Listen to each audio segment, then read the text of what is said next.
Hello everyone, welcome to channel Kirosa Paramedical Classes.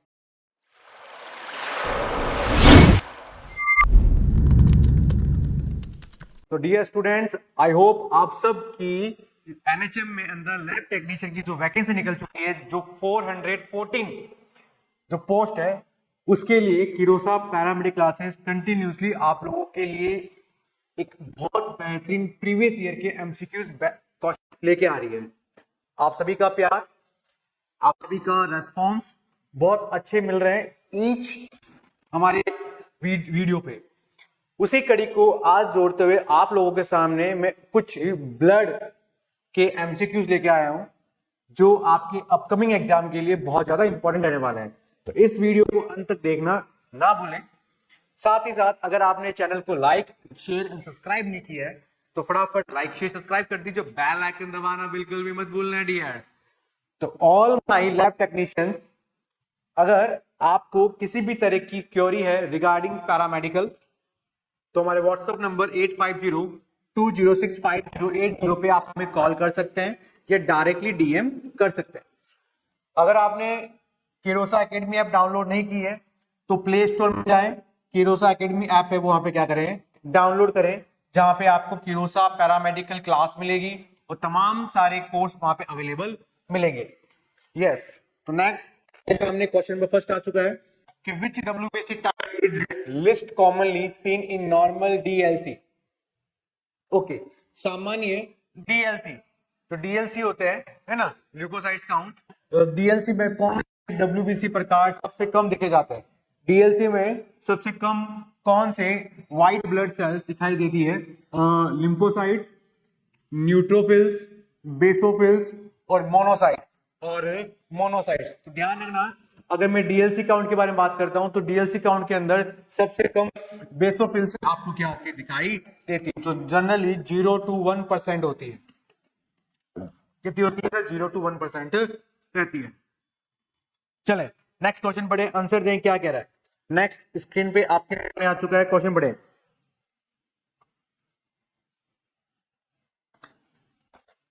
देखिए, the presence of immune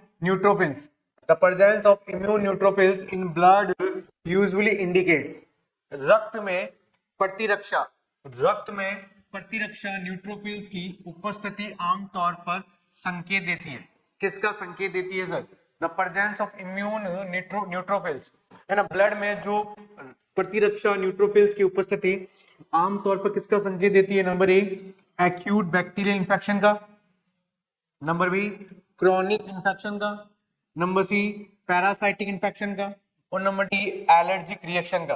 give me answer, फटाफट answer दें sir.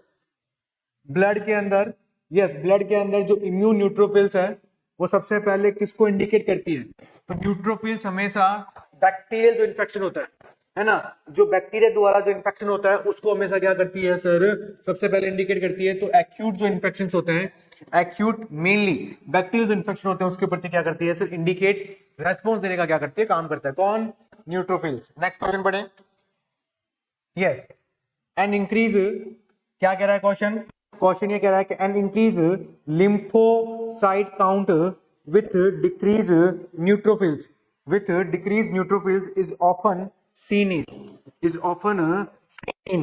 बहुत अच्छा question है। ये कह रहा है न्यूट्रोफिल्स की कमी के साथ लिम्फोसाइट्स गिनती में वृद्धि अक्सर देखी जाती है ना। लिम्फोसाइट्स की वृद्धि के साथ, है ना, लिम्फोसाइट्स की वृद्धि के साथ न्यूट्रोफिल्स की क्या होती है सर? कमी देखी जाती है। कब? टाइफाइड फीवर में, बैक्टीरियल निमोनिया में, ट्यूबरक्लोसिस में, या ल्यूकेमिया में। बहुत अच्छे बच्चों, आंसर दे बच्चों। देखो, जब भी किसी क्लाइंट को टाइफाइड होता है तो टाइफाइड सबसे पहले किसके कारण होता है सर? टाइफाइड होता है साल्मोनेला। किसके कारण होगा बच्चों? ध्यान रखना, किसके कारण होता है सर?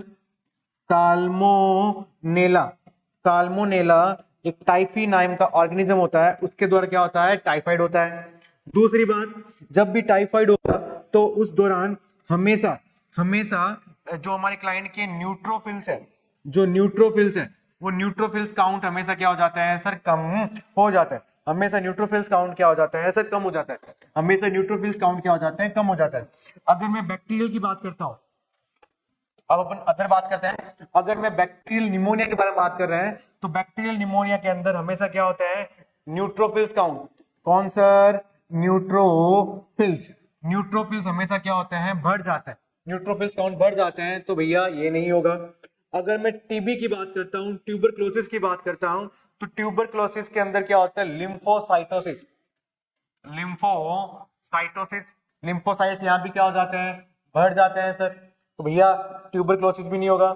अगर मैं ल्यूकेमिया की बात कर रहा हूं, तो ल्यूकेमिया में भी क्या होता है sir, leukaemia blood count cell, blood cells होता है, इसमें भी क्या होता है सर, ल्यूको, है ना, ल्यूकोसाइटोसिस हो जाता है।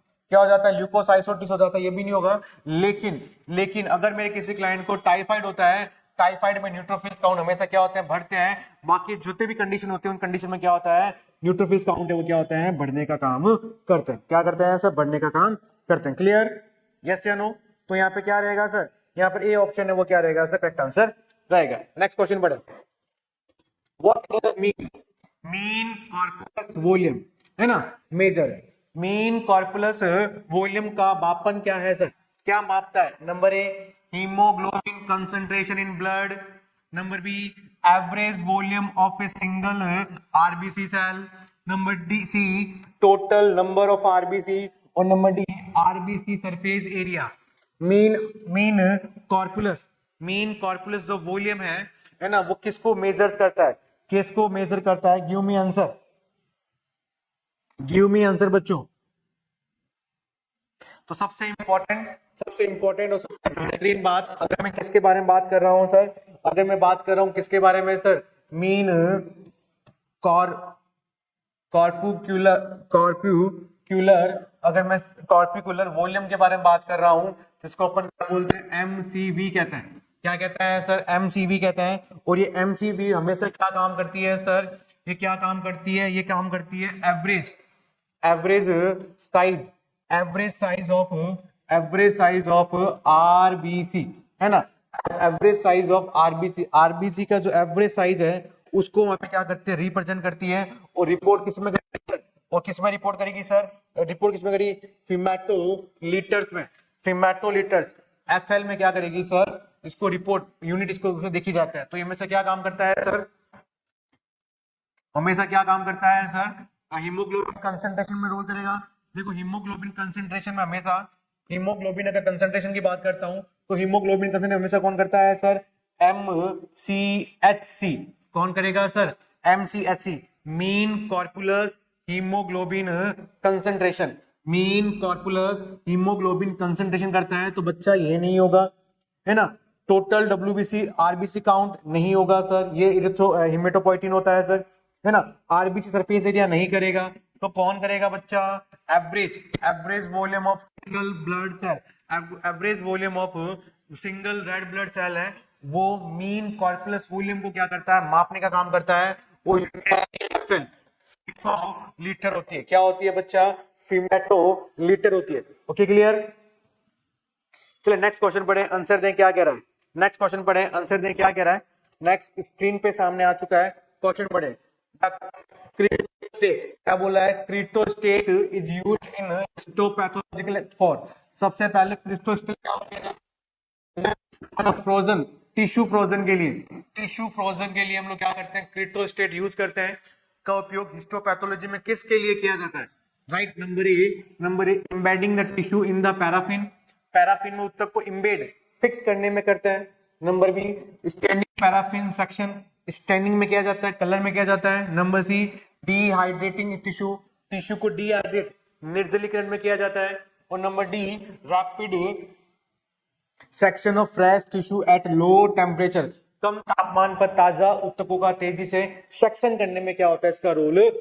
तो क्रिप्टोस्टेट के बारे में बात करते हैं, तो रैपिडली सेक्शन किया जाता है किसका सर, टिश्यू का, किसका सर, टिश्यू का। यहाँ पे टिश्यू को, जो भी हम लोग टिश्यू ले रहे हैं, उस टिश्यू को वहां पे क्या किया जाता है, फ्रोजन किया जाता है।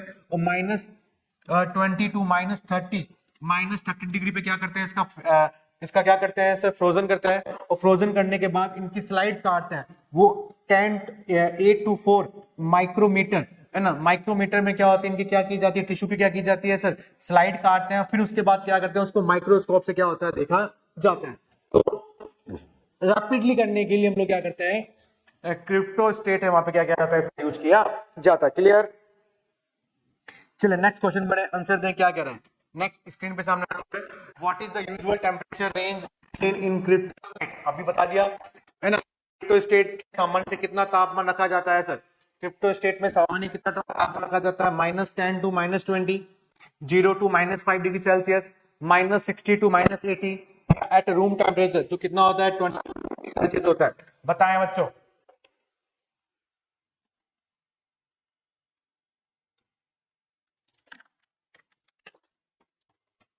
अभी बताया था -20, तो near by -10 to -20 degree Celsius से हम लोग क्या करते हैं, क्रिप्टो स्टेट है उसका क्या करते हैं, टेम्परेचर रखते हैं।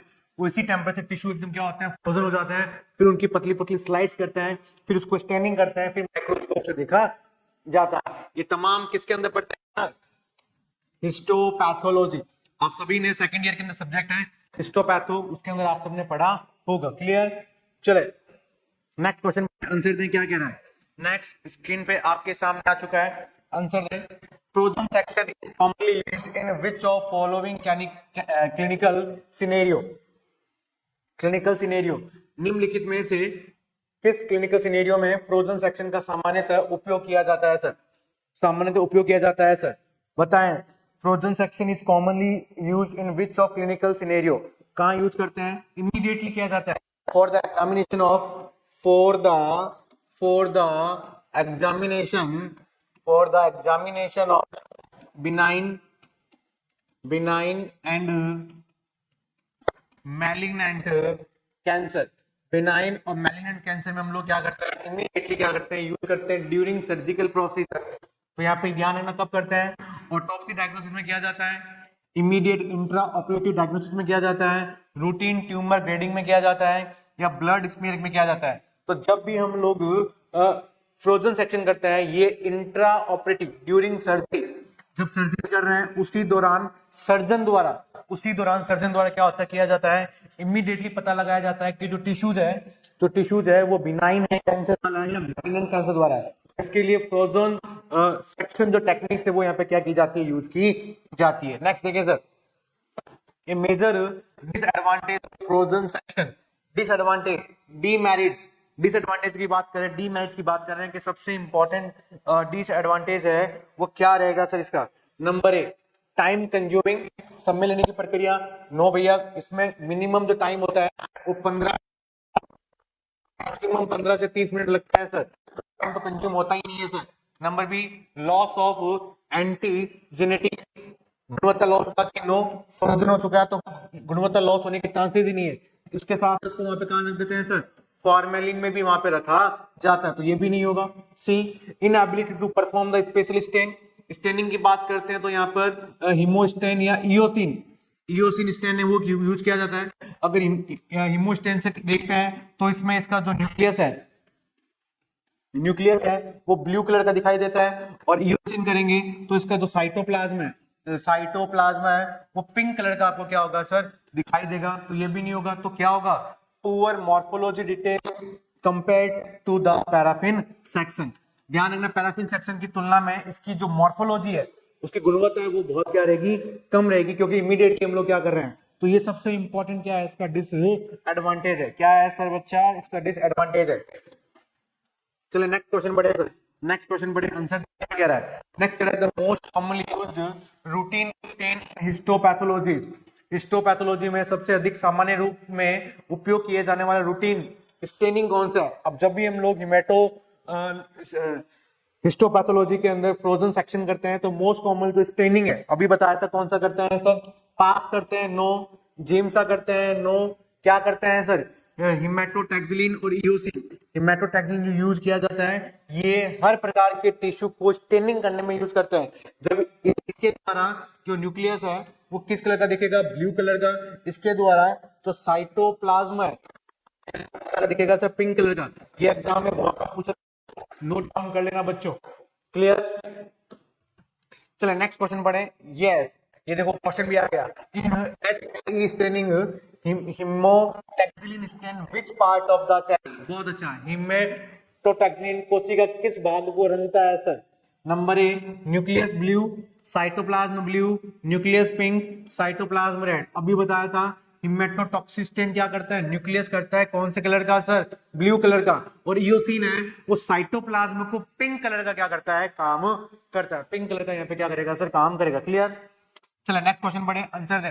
The purpose of mounting A scan section with A cover slip. किसी रंगीन स्लाइड को कवर स्लिप से माउंट करने का क्या उद्देश्य है सर? माउंट करने का क्या उद्देश्य है? Your option is bleach the stain को ब्लीच करना। Number B prevent the drying and preserve the slide, सूखे से रोकना और स्लाइड को सुरक्षित रखना। Number C fix the tissue on the slide, tissue को स्लाइड पे क्या करना सर? स्थिर करना, फिक्स करना। और number D aid in paraffinization, deparaffinization में सहायता करना। तो देखिए जब भी हमको स्लाइड लेते हैं, ओके, उस स्लाइड को कवर स्लिप करनी है तो हमेशा प्रिवेंट द ड्राइंग, वो हमें स्लाइड, ताकि माइक्रोस्कोप से उसके अंदर कोई मॉइस्चर के कारण टिश्यू की मॉर्फोलॉजी में दिक्कतें ना आए। नेक्स्ट देखिए, the study of structural changes in organ visible to the naked eye is term. रोगग्रस्त रोगी के माकुल रूप से दिखाई देने वाली संरचनात्मक परिवर्तन के अध्ययन को क्या कहा जाता है सर? जिसको डायरेक्टली आंखों से देख सकते हैं, histopathology, clinical pathology, morbid anatomy या molecular pathology. Molecular pathology answer दें बच्चों, क्या कहा जाता है? देखें, अगर डायरेक्टली डिजीज है, स्ट्रक्चर स्टडी करते हैं, नेक देखते हैं, उसको मॉर्बिड एनाटॉमी कहते हैं। क्या बोलते हैं सर? मॉर्बिड एनाटॉमी कहा जाता है। इजी है, देख लेना। नेक्स्ट देखिए, नेक्स्ट क्वेश्चन आपके सामने आ चुका है, आंसर दें सर क्या कह रहा है? Which of the following is an example? Which of the following is an example of pathological specimen? Pathological specimen. Answer दें सर। निम्नलिखित में से कौन सा ग्रॉस पैथोलॉजिकल सैंपल का उदाहरण है सर? नंबर ए स्लाइड, ये तो सर नहीं है, हिस्टोपैथोलॉजी का है। बोन मैरो एक्सपीरियंस, ये भी हिस्टोपैथोलॉजी का है। इम्यूनो केमिकल, नो, तो कौन होगा sir? Autopsy heart showing infarct, autopsy में इंफ्राक्ट दिखता हुआ हृदय, ये किसका एग्जांपल होता है सर? ये एक पैथोलॉजिकल स्पेसिमेन का क्या है? एग्जांपल है।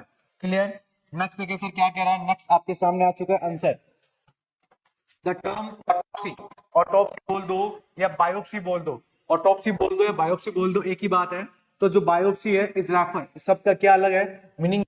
View cell in the vitro, है ना, विट्रो में कोशिकाओं को देखना, उसे कहते हैं। Examine of the living organ, जिंदा टिश्यू को एग्जामिन करना, उसे कहा जाता है। बायोप्सी ड्यूरिंग सर्जरी, सर्जरी के दौरान बायोप्सी करना, उसे कहते हैं। या postmortem examination to determine the disease और कॉज ऑफ डेथ, बीमारी या मृत्यु के कारण जानने के लिए सबका क्या करना? परीक्षण करना, उसी को क्या कहता है? ऑटोप्सी या बायोप्सी कहा जाता है। Next, Rokitansky method refer to, histopathology का टॉपिक है कि रॉकी टैंक्सी मेथड विधि किसको दर्शाता है? In situ dissection during the autopsy, removal of the individual organ and CT guided biopsy method. तो ध्यान रखना, अगर मैं रॉकी टैंक्सी की बात करता हूं तो ये जब भी ऑटोप्सी करता है उस दौरान एक स्पेसिफिक टिश्यूज का सेक्शन कट किया जाता है, उसको अपन क्या बोलते हैं? ऐसा रॉकी टैंक्सी मेथड कहा जाता है। ठीक है, चल, थैंक यू सो मच। आज का स्पेशल हिस्टोपैथोलॉजी कुछ ब्लड एग्जामिनेशन क्वेश्चन थे। आई होप आप क्लास बहुत अच्छी लगी होगी। अगर क्लास अच्छी लगी है तो प्लीज जैसे कंप्लीट क्लास होता है तो 1 comment for me. Thank you so much. Like and share कीजिए पैरामेडिकल क्लासेस। Thank you.